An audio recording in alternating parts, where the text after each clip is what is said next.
Assalamualaikum warahmatullahi wabarakatuh. Bismillahirrahmanirrahim. Alhamdulillahirabbil alamin.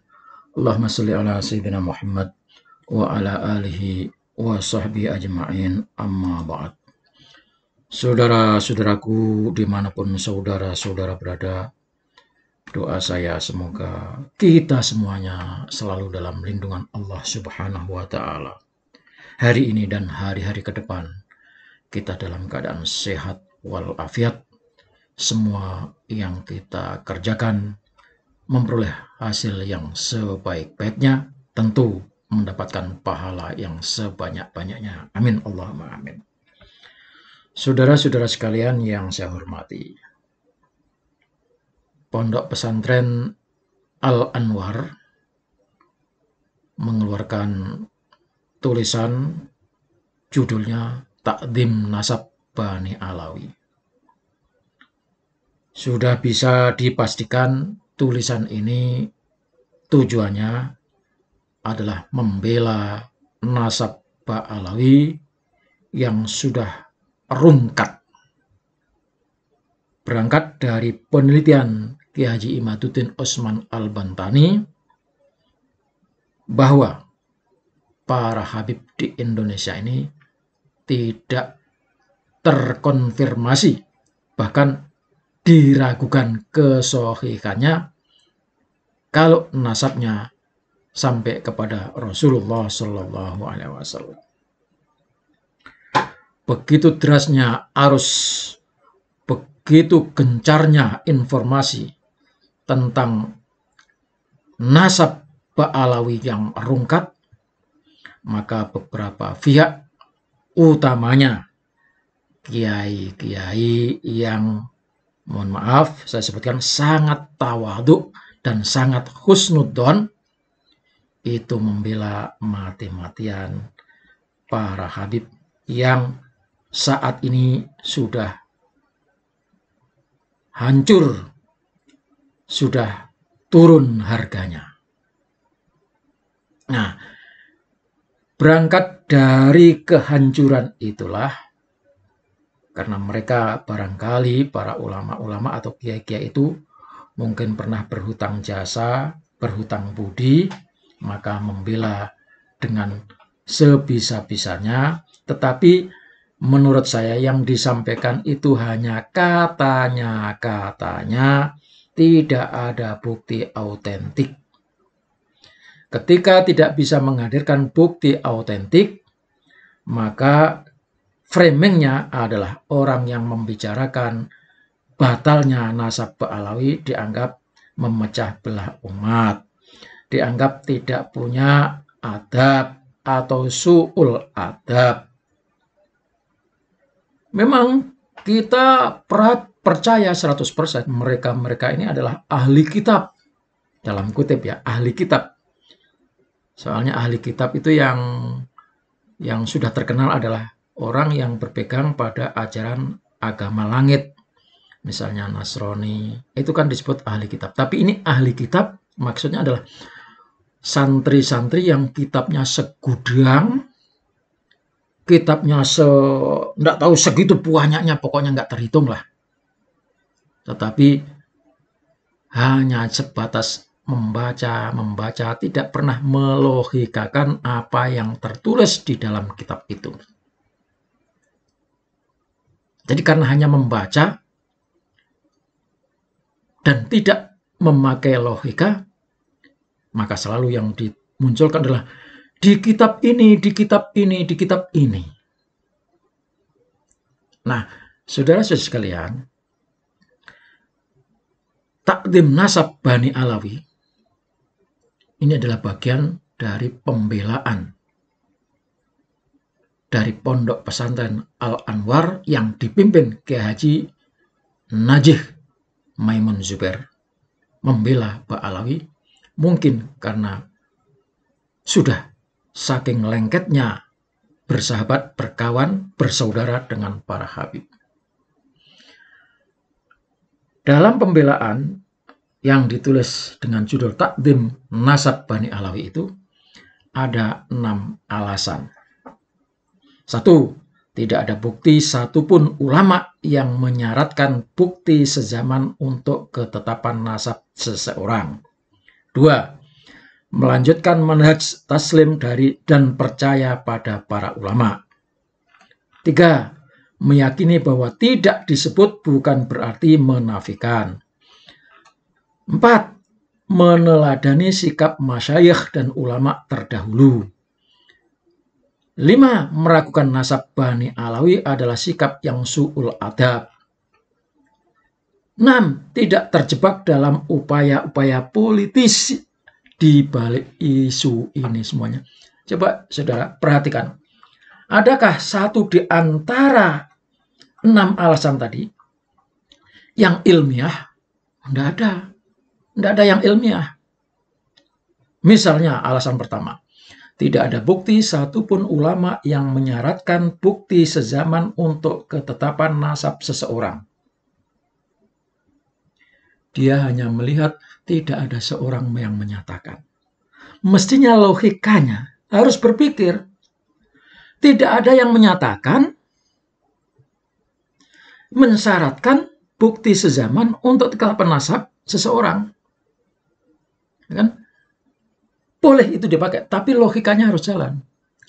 Bagaimana mungkin menetapkan nasab seseorang yang sudah kelewat lamanya 9 abad, 900 tahun, kok tiba-tiba ditulis muncul nama Ubaidillah tanpa ada bukti tulisan kitab sezaman. Abad 4 nggak ada, abad 5 nggak ada, abad 6, abad 7, abad 8, abad 9. Padahal Islam itu, pencatatan itu di dalam Islam sudah dimulai sejak zaman Rasulullah Shallallahu Alaihi Wasallam.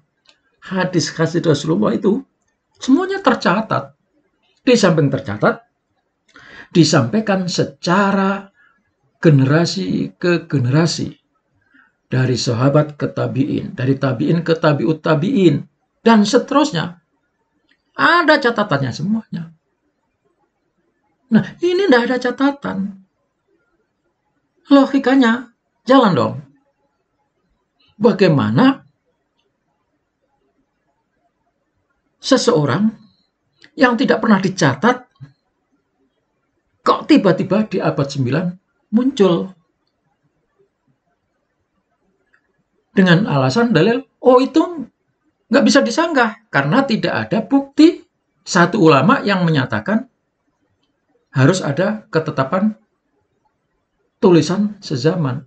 Nggak, ini adalah syarat untuk mencari kebenaran. Saya sendiri yang mensyaratkan. Begitu. Saya umpamakan. Saya dulu punya kakek. Namanya Abdullah, bukan Ubaidillah. 300 tahun yang lalu, beliau adalah wali hebat di tanah Jawa. 300 tahun baru saja tatat. Saya karang-karang, ini bin ini, bin ini, bin ini, bin ini.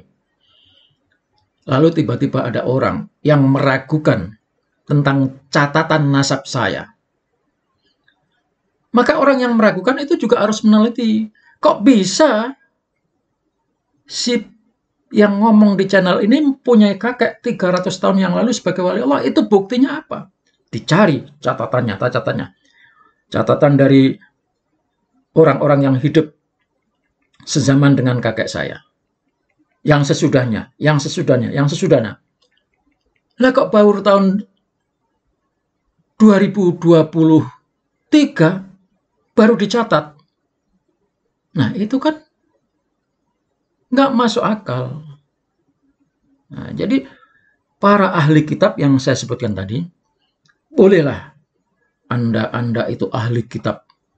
Tetapi tolong, ilmu itu dilogikakan. Alasan kedua, katanya, cukuplah Imam Ibnu Hajar Al-Haytami, Imam Al-Janadi, Imam Al-Khirid, dan seterusnya, yang secara sharih mengikuti kesahihan nasab Bani Alawi sebagai keturunan baginda Nabi Muhammad SAW. Sekarang saya mau tanya, Imam Ibnu Hajar Al-Haytami itu hidup di abad berapa? Taruhlah umpamanya abad 12, 11, lalu menyatakan bahwa Ubaidillah itu nasabnya sampai kepada Rasulullah. Kan dipertanyakan, dari mana beliau mendapatkan informasi itu? 9 abad nggak ditulis, nggak dicatat, nggak ada yang menyampaikan, kok bisa mengatakan itu? Lalu Anda pun menanyakan, berdalih, kamu tidak percaya siapa Hajar Al-Haytami, Ibnu Hajar Al-Haytami, Syekh Al-Janadi? Kamu tidak percaya? Loh, percaya, beliau seorang alim. Tapi dalam hal ini, untuk mencari kebenaran, kita harus tahu Ibnu Hajar Al-Haytami itu mencatat dari mana sumbernya. Harus jelas, hadis dhaif saja ada sumbernya, walaupun di tengah-tengahnya ada perawi-perawi yang diragukan. Ada. Lah ini standar hadis dhaif, hadis maudhu, nggak ketemu. Kok bisa itu loh? Menurut standar hadis yang paling dhaif aja nggak ketemu. Terus saudara mengatakan, berarti saudara tidak percaya sama ulama besar Ibnu Hajar Al-Haytami. Loh, saya percaya kealimannya. Tapi saya balik bertanya, kalau standar hadis dhaif saja tidak masuk, maka dalam hal masalah ini, boleh dong kami tidak percaya apa yang dikatakan oleh Ibnu Hajar Al-Haytami. Tapi dalam ilmu-ilmu yang lain, kami percaya. Nggak usah jauh-jauh. Menurut penelitian para ahli, Imam Al-Ghazali itu banyak menggunakan hadis maudhu. Nah, sebagian ulama ada yang menyatakan hadis maudhu tidak boleh dipakai.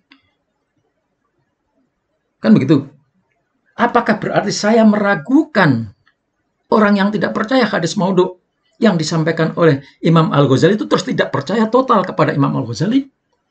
Tidak. Tetap Imam Al-Ghazali adalah Syekh Al-Islam, Hujjatul Islam. Walaupun banyak menyampaikan hadis maudhu. Nah, orang boleh tidak menggunakan apa yang disampaikan oleh Imam Al-Ghazali dalam satu keilmuan, satu hadis yang disebut hadis maudhu atau dhaif tadi. Jadi, ini benar-benar cerita. Nah, 6 alasan ini, saudara-saudara sekalian, itu bukanlah penelitian mendalam oleh Lajnah Tarbiyah wa At-Tasqif. Jauh-jauh sebelum Pesantren Al-Anwar menulis ini semua sudah disampaikan oleh menantunya Habib Rizik Syihab. Sama persis. Dan ini tidak ilmiah sama sekali. Karena hanya katanya. Terus mendalilkan, apakah Anda tidak percaya dengan Ibnu Hajar Al-Haytami? Apakah Anda tidak percaya dengan Syekh Hadratus Syekh Kiai Haji Hasyim Asy'ari? Apakah Anda tidak percaya Kiai Hamid Pasuruan? Apakah Anda tidak percaya Kiai Hasan Genggong dan sebagainya? Ini sama persis yang disampaikan oleh Bahar Smith ketika tidak mampu, tidak bisa membuktikan kalau dirinya adalah keturunan Rasulullah sallallahu alaihi wasallam. Alasan yang terakhir apa yang disampaikan oleh Pesantren Al-Anwar ini adalah suara dari Kiai Haji Najih Maimun Zubair. Katanya di alasan yang ke-6, tidak terjebak dalam upaya-upaya politis di balik isu ini. Ini artinya apa? Beliau sendiri sudah berpolitik di dalam masalah nasab ini. Beliau sudah lama ikut berpolitik. Ketika Prabowo nyalon, ikut berpolitik. Ketika NU, dia bikin NU garis lurus, itu juga berpolitik. Dan lebih-lebih, kalau saudara-saudara menelusuri, jejaknya Kiai Haji Najih Maimun Zubair ini adalah orang yang sangat lengket dengan Habib. Maka tidak heran Kalau Kiai Najih ini bela mati-matian nasab Pak Alawi, nasabnya para Habib. Ala kulli hal, 6 alasan yang disampaikan oleh pesantren Al-Anwar itu adalah sama persis dengan yang disampaikan oleh Robitoh Alawiyah melalui menantunya Habib Rizik. Tidak ada yang baru. Dan ini sudah jatuh, tidak bisa diterima. Alasan itu tidak masuk akal. Tidak ilmiah lah begitu. Ya.